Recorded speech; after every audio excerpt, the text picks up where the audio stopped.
Right. So today, what I'd like to do is meditations that are designed as observation meditations. What I mean by that is that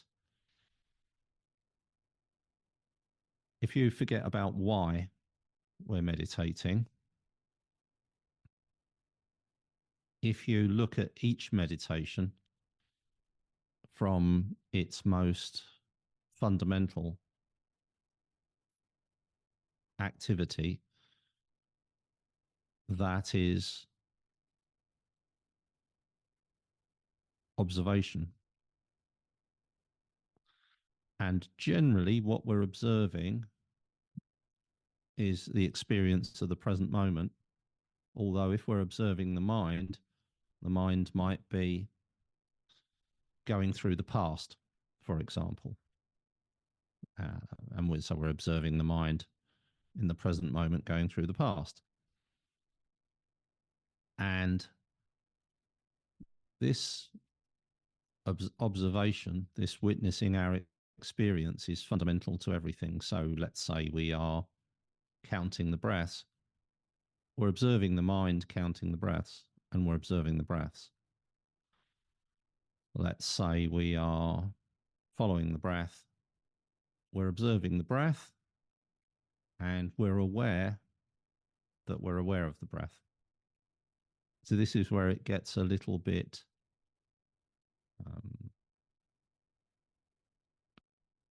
difficult to explain. So there's not just the act of observation itself, but there's the awareness that I am observing. Let me explain. Let's say I walk along the road, like I did this morning when I was doing my walking meditation, which I transmitted through the wonder of the 60-second videos, which you'll pick up on social media. I think I'll collect those and put them on YouTube as well. And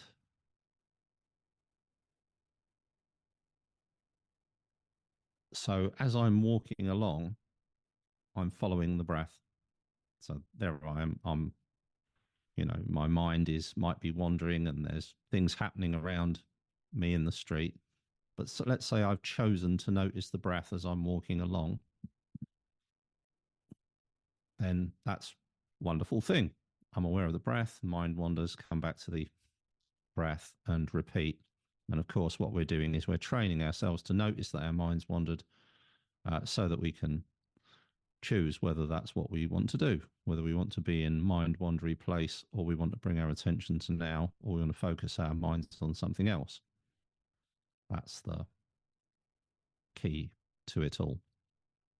But as well as that, in the act of observing the breath, am I acting as though, am I behaving as though I am the witness of the breath? So that we can't see what it is that's perceiving the breath. So there's no way of looking inwards at this witness of the breath to perceive it. Trying to do that is a useful practice. So, if we're sitting here and we're noticing the breath, we can turn inwards and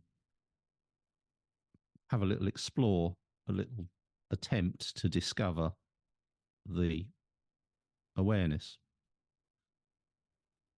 And what we'll discover is we can't observe that.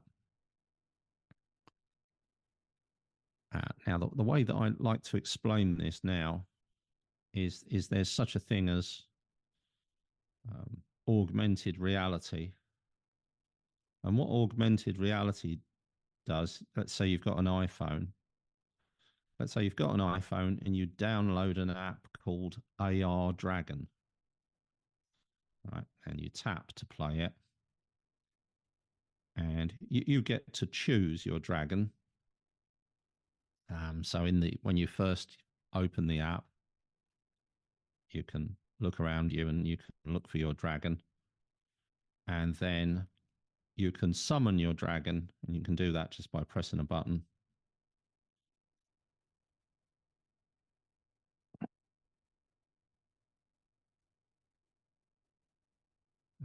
Okay. Right, it's all got silly game stuff. I suppose it is a game.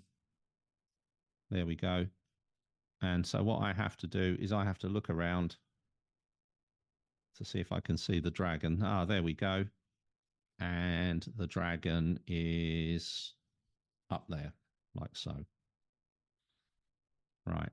So I can only there we go. And we need to move away to see it because interestingly, the dragon has been positioned by the software where my head is. So that's probably a little bit of a bug there. And so looking through the phone, I see the room and there's the image of the dragon there. And that's been placed there by the software. You have to try it yourself. I can show you on Saturday when I run a class. And so what I'm going to do is use that as an example. So here I am perceiving my experience without augmented reality. And as I look around, I see the bell, I see the glass, I see the mobile phone, and so on. If I have a cultural perspective, all of these things then have meaning. So, that's a cheap glass. It's a Fuller's London Pride glass. It's only water, by the way. And there's the bell. And the bell is nice. We all like the bell. And there's a mobile phone, and that's relatively modern. So that's a wonderful thing. You notice what's happening. What's happening is those things that I perceive, there's an extra filter, and that filter is adding something to them. In the same way that when I turn on the Dragon app, I'm looking through the camera, so I can still see the room. But lo and behold, when I look through the mobile and through its camera, they've added the dragon to it. Okay, so here's the metaphor. I am the observer. The room is the room. The augmented reality is our cultural filter. And our cultural filter brings meaning to everything. So, good bell, bad bell, expensive glass, cheap glass, modern iPhone, old iPhone, etc., etc. And this augmented reality, this reality that's augmented by our cultural filter, which we've adopted, we then project. This is a word that's used in psychology and by counselors and coaches and trainers. What we're doing is we're projecting the value and meaning of whatever it is onto our environment. And that changes it. Mindfulness is when we stop looking through the augmented reality. Witness consciousness is when I'm aware that I'm not looking through the augmented reality. And also when I'm aware that I am. And I've learned the difference. And I learned that difference not through any smart thinking, but merely through observation. If we practice enough,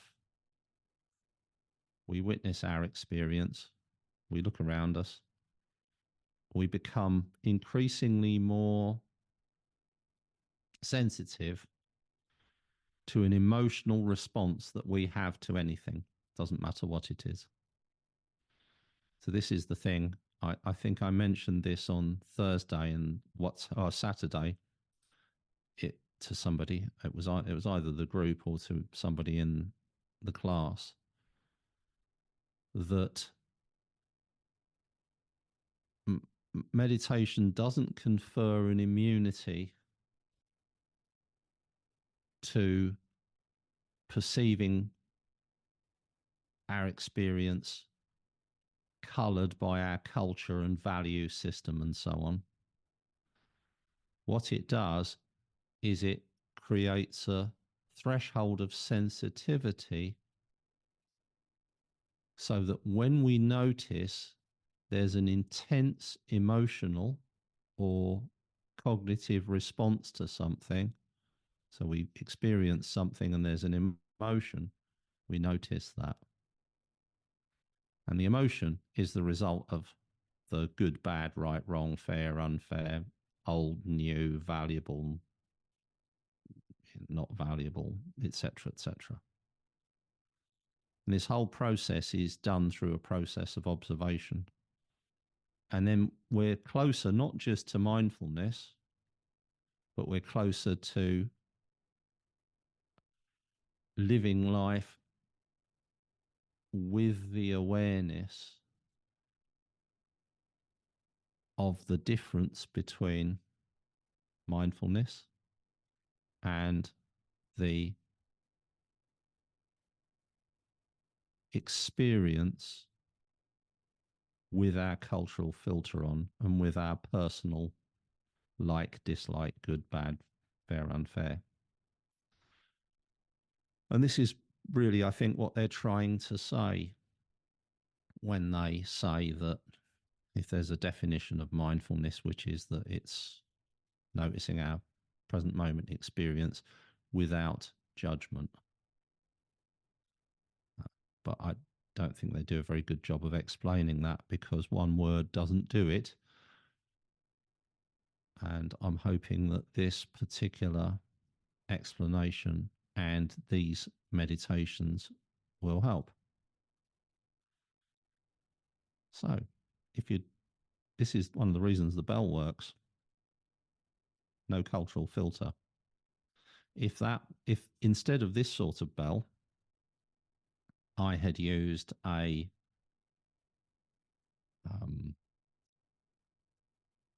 town crier's bell, or I had sounded a set of bells like you get in a church, your mind would have associated that. But because these bells are from the east and we're from the west, there isn't a cultural association.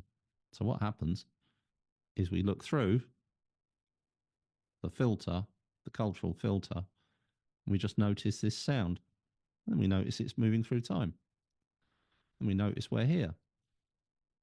So we can do that now. If you'd just like to get yourselves comfortable.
We'll begin by checking in with our physiology and adopting an open, balanced and relaxed posture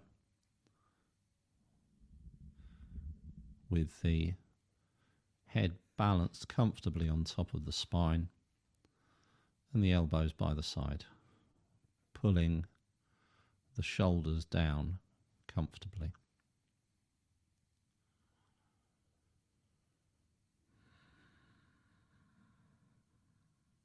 And we become aware of the breath rising and falling.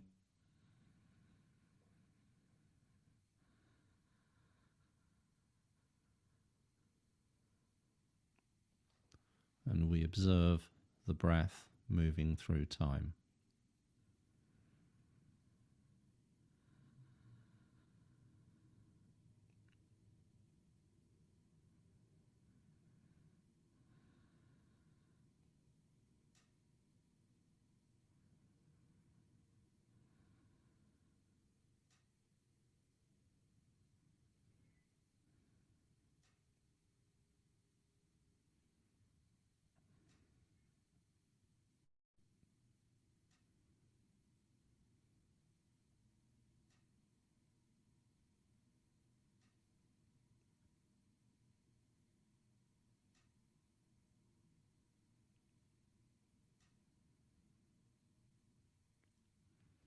Belly rising, belly falling.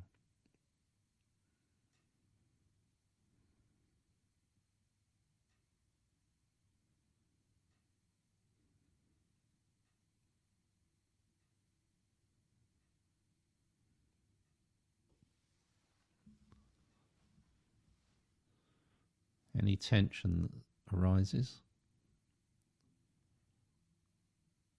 allow yourself to release it on the out breath, just by extending the out breath.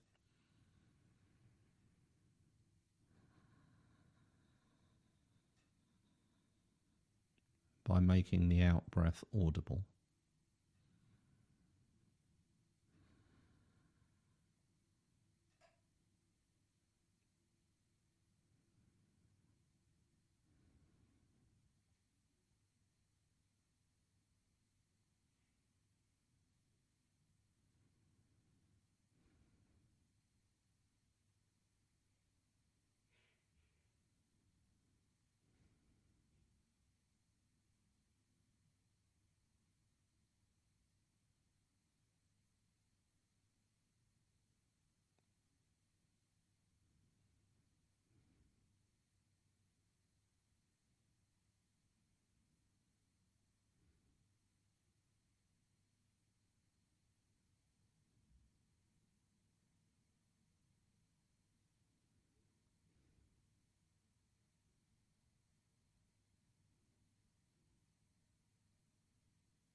Belly rising, belly falling.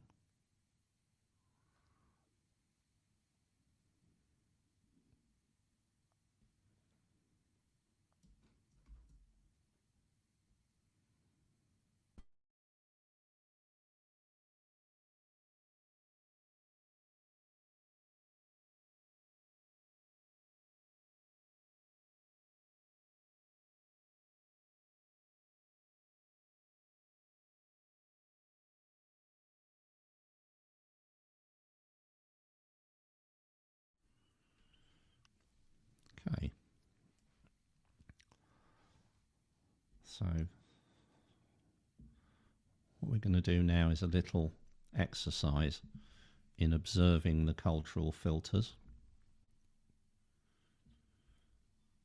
And to do this, ideally, you need a shiny object. Now, if you don't have a shiny object, any object will do. So it doesn't matter what it is. So I've got a glass or a bowl here. I can use either of those. And I've chosen to use the bowl. And so the bowl is on the desk in front of me. But as long as the shiny object is somewhere around about 45 degrees down from the center line of looking in front of you, then that's fine. And in this exercise, it's useful for us to not lean our heads down. And you might find yourself doing that. It's not critical, but it means if you don't lean your head forward, you won't get neck ache. And so there's the bowl on the desk in front of me, and I'm going to focus my gaze on it. And the way I'll do that is by half opening the eyes. So I can't actually see anything above where my hand is if I put my arm right out in front of me. So I put my arm right out in front of me. I can just see my hand, but if I lift my hand, it's hidden by the eyelids. And I fix my gaze on the bowl. And as I said, it doesn't really matter what you focus on. It's helpful if it's a shiny object, but if it's not, it doesn't really matter. It could be anything.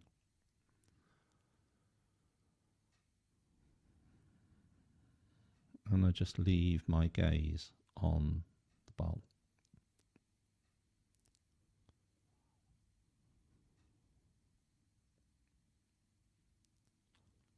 And so the first thing will happen is the mind will make some judgments about this, whether it's a good or bad thing to do, useful, not useful, helpful, pointless, whatever it might happen to be.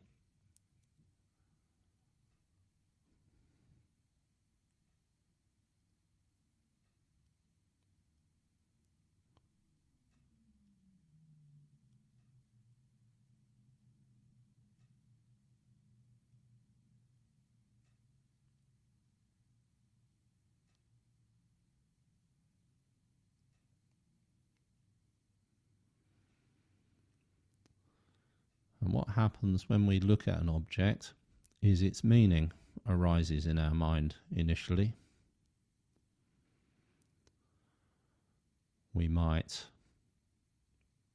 think to ourselves, here I am looking at a bowl, along with any emotional consequences of that. It's a good thing, it's not a good thing, it's helpful, it's not helpful, whatever it might happen to be. So the activity itself may be judged. And then the bowl, of course, it is an object, it has utility, I use it to create sound with. And so whether I appreciate it or not will colour my judgment to the bowl, and so it'll either be a bowl I like or a bowl I don't like, or whatever it might happen to be.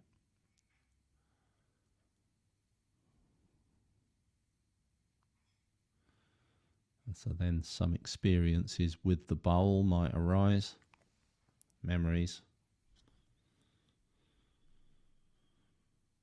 of one sort or another. But I continue looking at the bowl.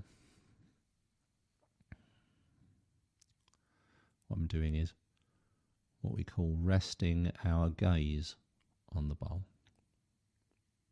So we're not scrutinizing it in detail, we're not focusing on it hard. There it is, and our eyes are positioned.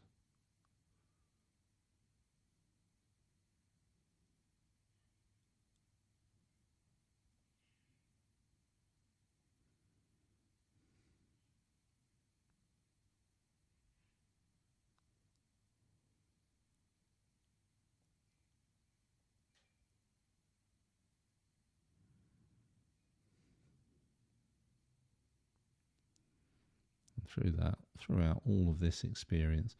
Whatever arises in the mind might wander. You might drift into the semi-dream state. None of that matters. Whenever you notice you're distracted in any way, you return your attention to the bowl.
And so we continue gazing at the bowl.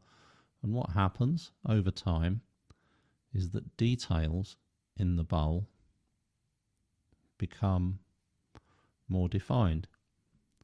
So in my case, my eyes have chosen to move to a place where there's a particular reflection of light. It seems to enjoy that more than any of the other places where there's a reflection of light.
And then the detail that our mind has chosen to fix on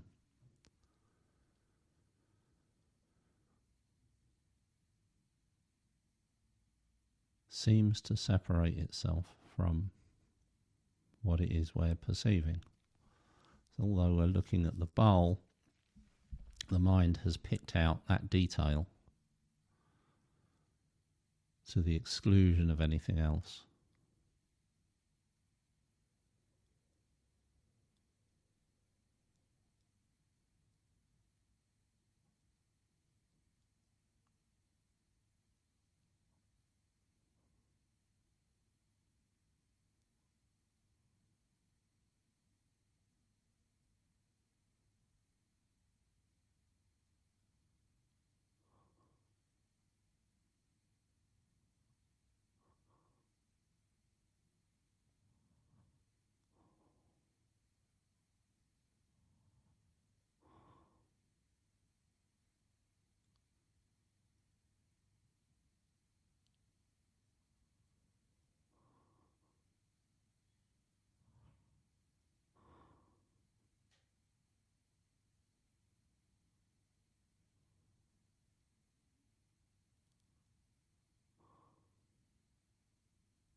And then eventually, over time, the detail of whatever it is that the eye has selected to focus on becomes everything. And so in my case, it's the reflection of the lights in the bowl. There's just a couple of little points of light surrounded by a lighter area. And the detail becomes colours, contrasts, the shape of the detail,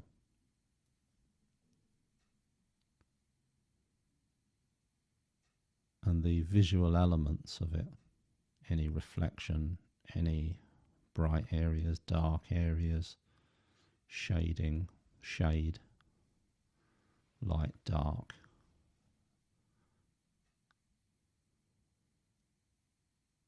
And so when we experience that, we're experiencing it as what it is. It doesn't carry any of the baggage.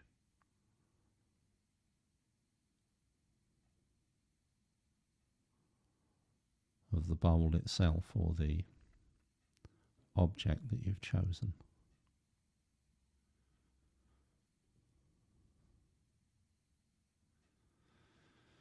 And of course, through that process, you'll also notice it's a meditation. The mind wanders. You notice, you bring your attention back to the point of focus throughout it. So we still get all of the benefits of a focused attention, mindfulness practice. And we also notice this slipping away of the cultural meaning of the object, memories associated to it, whatever it is we manage to notice.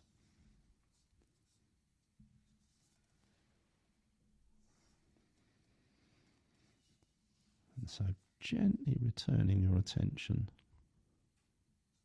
to sound from vision,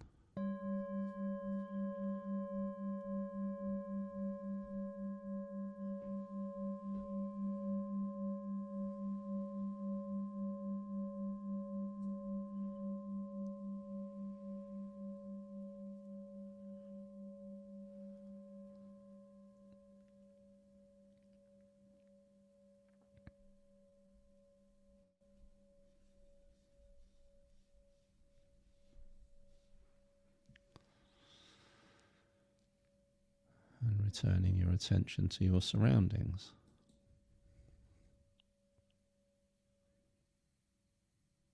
So that was a clarity meditation. And the clarity practice is there to help us to become aware of the augmented reality, which is actually the natural human response to our environment.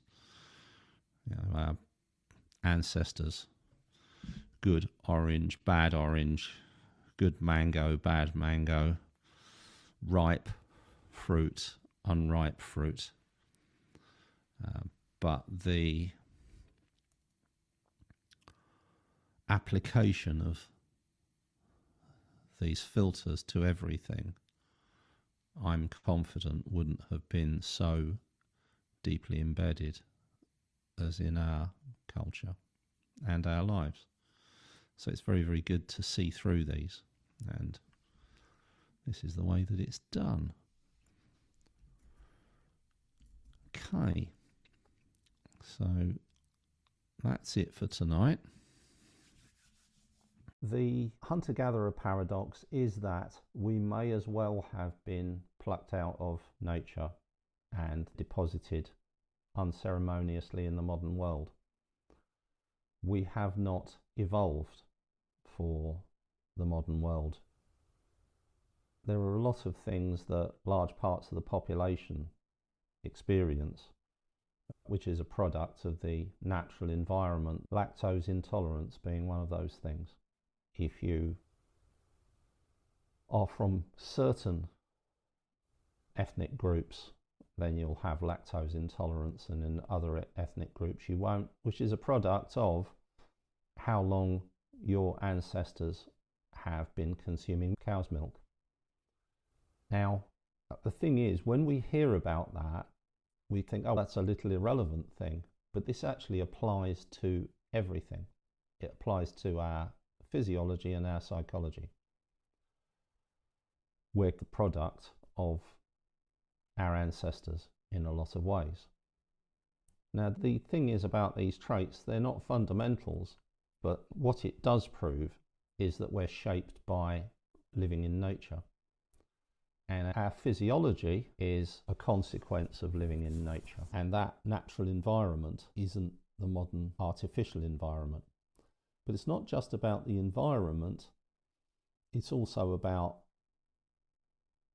the modern world, connection with others, or more relevant, lack of connection with others.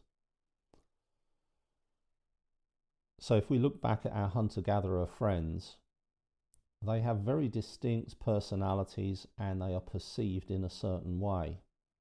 Everybody has some skill somewhere or another, and so they are attached to that skill. They might be the best hunter, they might be the best person at finding the honeybees' nests, they might be the best person at finding a particular fruit or fishing or making the best arrowheads or something. Everybody has some skill, and so that skill is seen as part of who they are, but overall their character is the thing that distinguishes them. Now, the thing is about the small group cultures is they're a lot tighter, and who you are develops within the group in front of everybody. In the modern world, we're constantly meeting new people with a different cultural perspective, and I'm not talking about people from different countries. Every family has a different cultural perspective. There's just a different set of responses to particular experiences. And because we're constantly iterating through this, meeting new people, having new experiences, connecting or not connecting or disconnecting in different ways, our physiology and our psychology is designed for a world where that doesn't happen. The lack of a tribe, the lack of the small group who are so deeply, intimately connected in the ways that our ancestors were, creates for us an undeniable feeling of separation. And it's not all that unusual. Getting on for 50% of the population feel lonely some or all of the time. And one of the many things that we've learned is that this loneliness isn't a product of being isolated per se, although obviously if for any reason you are isolated, you'll become lonely. It's more a product of how connected we feel and how fulfilling our interactions are with other people. And so this lack of fulfilling connection, this lack of sense of connection in a group, leaves us feeling separate, rejected, isolated, and lonely. Pick one, pick all, sometimes, all time, occasionally. It doesn't really matter. And I think this is the fundamental challenge, which is never discussed or even accepted, but it's undeniable. This is the fundamental challenge of the modern world, is our ability to connect. I was chatting to somebody earlier and it popped into my mind. Let's say I could just sprinkle connection dust on everybody in the world. Then the Israelis would connect to the Palestinians, and the Ukrainians would connect to the Russians, and the Chinese and the Americans would connect, and all of these people who are squabbling interminably about ideology and what's right and wrong and true and false and moral and ethical and so on and so forth would connect. Wouldn't the world be a different place? I'm beginning to sound a little bit like John Lennon here, but I'm not actually talking about necessarily the need to love everybody, although that's a wonderful thing. It's more about how separate we see ourselves from everybody else. And I have come to learn from speaking to various meditators who've taken all sorts of different paths, experience, other side of the world, secular, spiritual meditation, blah-de-blah-de-blah. It heals our sense of disconnection. And that starts with the body. Connect to our emotions. They stop becoming something to avoid and start to become part of us. And same with our thoughts. And then the thoughts and emotions of others begin to make sense. They don't make sense in that we can discern exactly what somebody else is thinking, or even that there's any logic behind it. It's more a matter of the recognition that very often there's no logical foundation to whatever somebody might be doing. No benefit to them or anybody else. They're doing it because of the confusion that has caused them to feel the way they are. And then when you feel that confusion yourself and that discomfort, then it's easy to empathize, and it makes more sense that people do and say things that aren't necessarily helpful. And once we get over that hurdle, then we're in a far better place. And this all happens through connection to the body. And so I'm not going to do anything different. The usual sorts of meditations. Don't know which ones I'll do, but all of them, they're all connecting us to the present moment, to the body, to the mind, to others, and to nature. So if you'd just like to get yourselves comfortable, and we can all connect to the present moment through the power of the bell as it moves through time and as we follow it through time.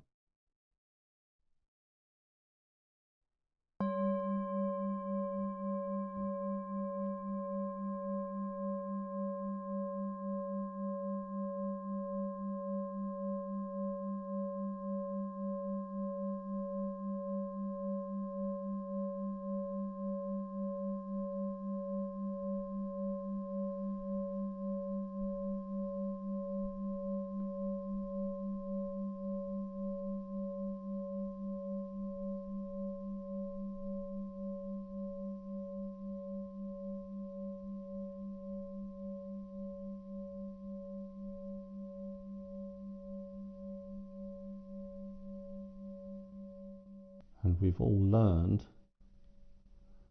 to, in our own way, follow that sound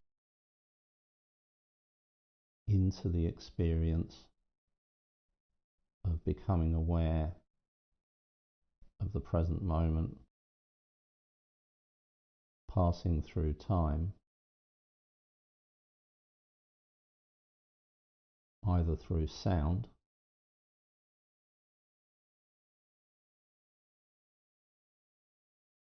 or through an awareness of the breath.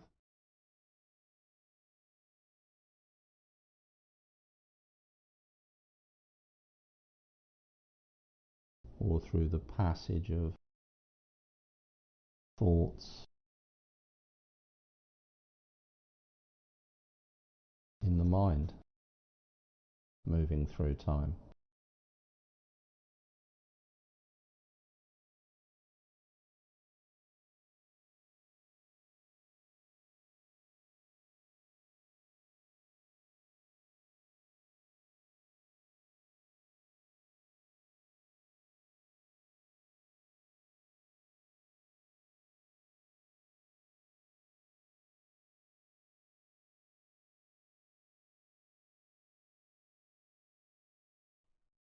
And what this does is it brings us into the present moment and brings us into our bodies.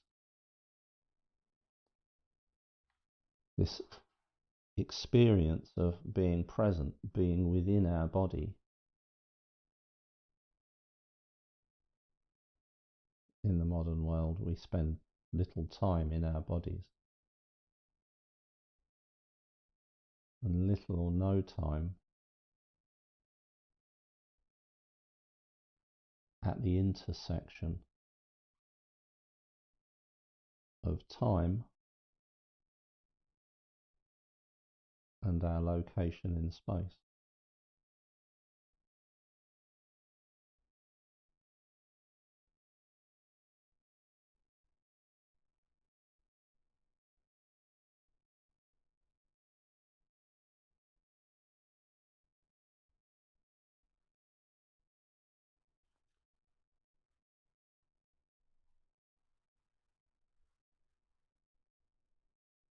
But that awareness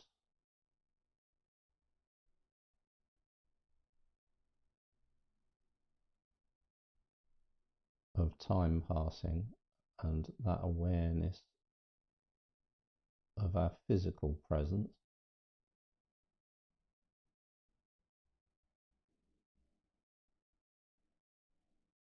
I have no doubt is how our ancestors would have spent much of their lives.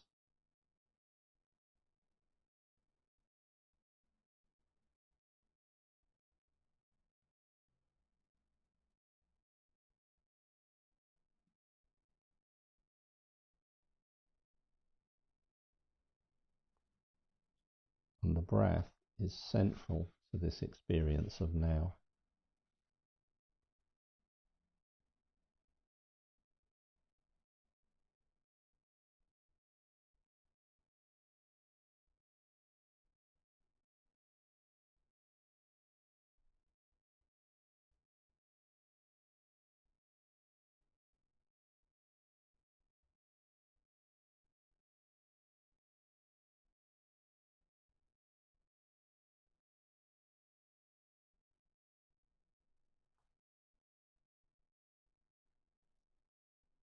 Because it achieves both of those objectives.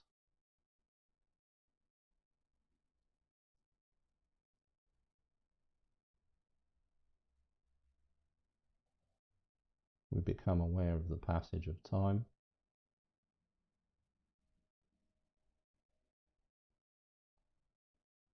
through the cycles of the breath,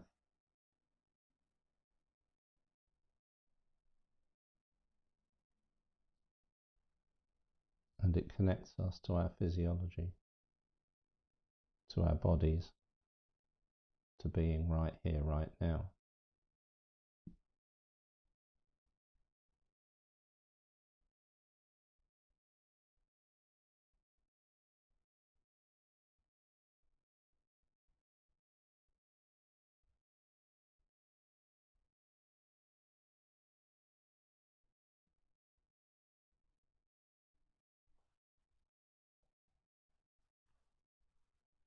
And then the question arises, how? How do we connect to this? And the answer lies in the chin mudra. If we make the connection between the fingers and thumbs as light as we possibly can,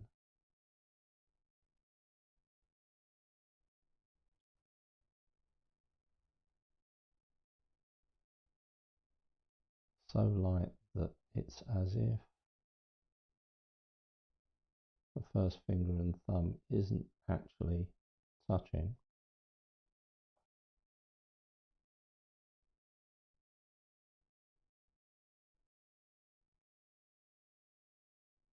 then we're learning light touch focus.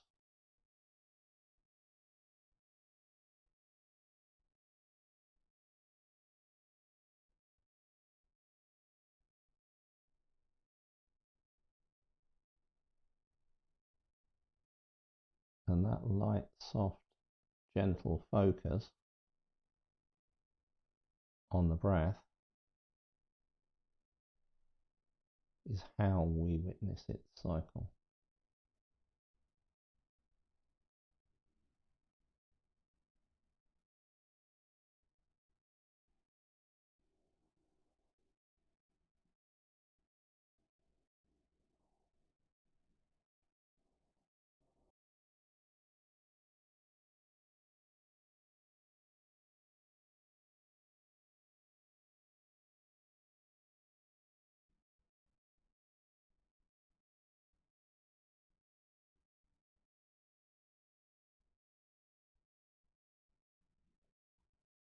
So this isn't a sharp, deep,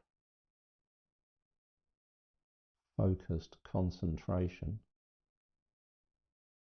It's a light, soft, gentle awareness.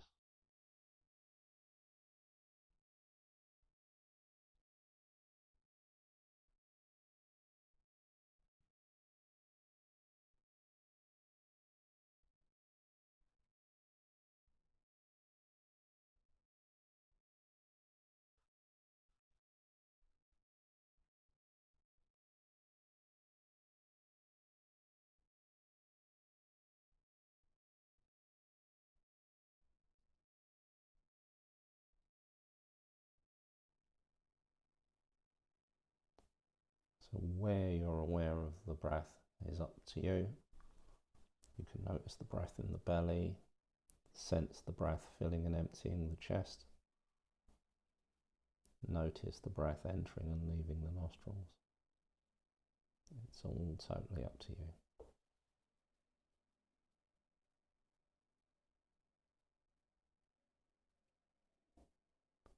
It's also useful to connect, to hook into the out breath, to release tension in the body. So if you have an open, balanced and relaxed posture, which you achieve by generally moving your elbows back to find the spots at which the head balances naturally, most comfortably on the top of the spine.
rising, belly falling.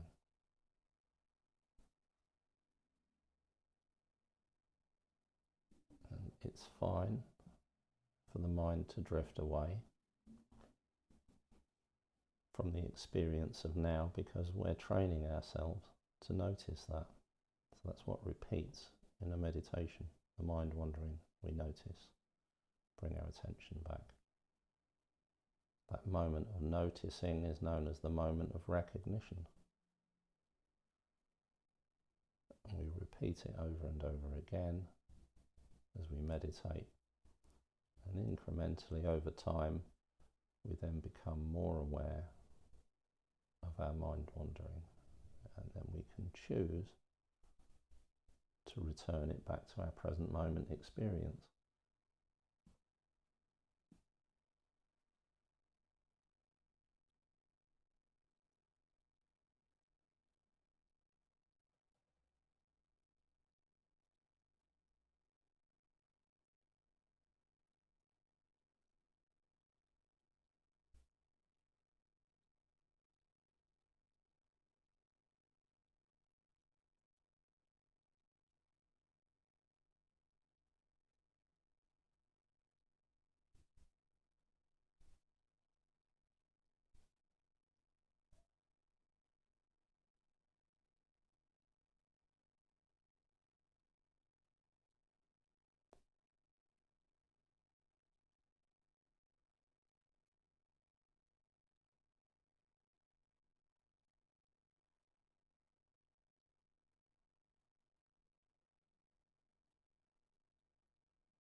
There's nothing to be done.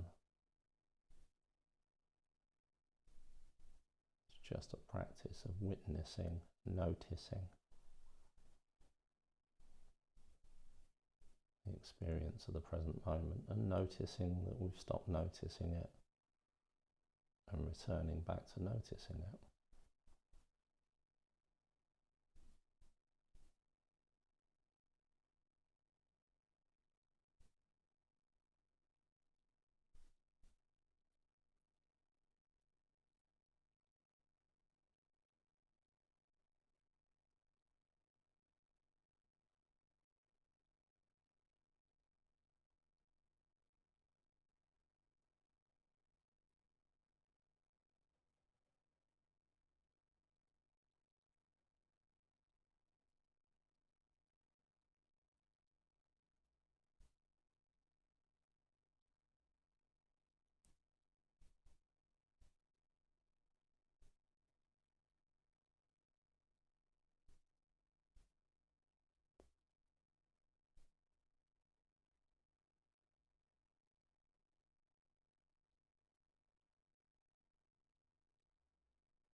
And sometimes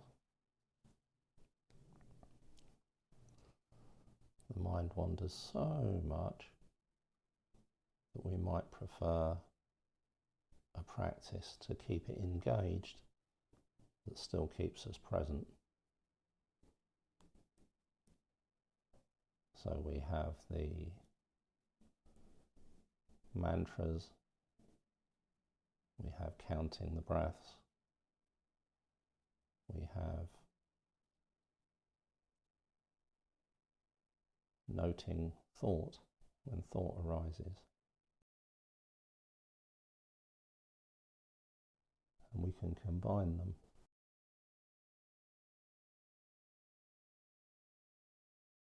So what we're doing is counting the breaths. You're just noticing the breath. We'll stay with the breath for a few moments, just noticing the cycle.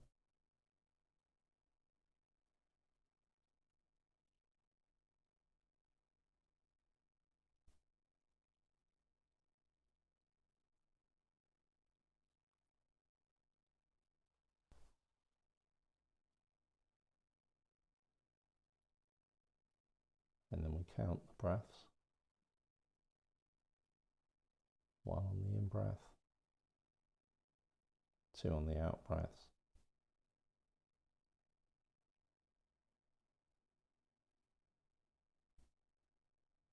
3 on the in-breath, 4 on the out-breath, up to 10.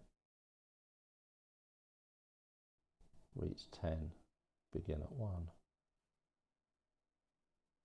When we notice that we've lost count, what we do is label it. We're acknowledging that thought. So the mind may have wandered or a thought has arisen. And so we're acknowledging that thought. That's what one of the things that labeling or noting does. And we say in the mind, thinking, thinking. Then back to the breath. Counting the breaths, 1 on the in-breath, 2 on the out-breath, 3 on the in-breath, 4 on the out-breath, up to 10. Reach 10, begin at 1. We lose count, saying in the mind, thinking, thinking, and back to 1. This is a combination of counting the breaths and noting or labeling thoughts. Just practice that for the next few minutes.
Again, noticing how sound and the breath synchronize,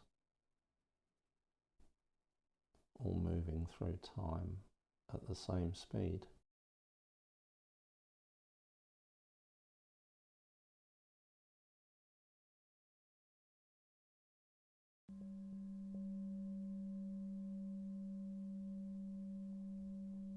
As does the sound of the bell.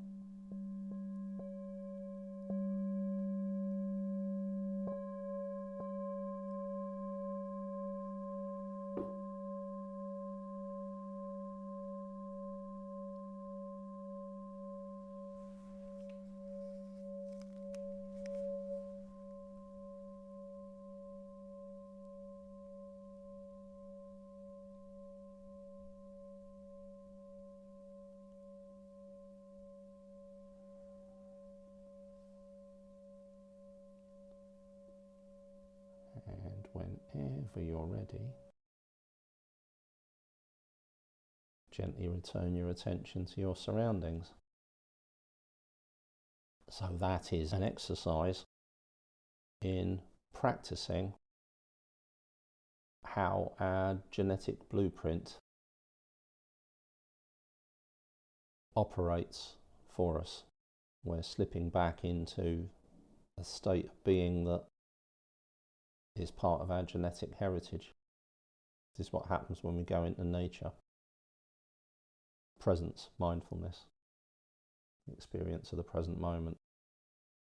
Okay, so bless you all and catch up soon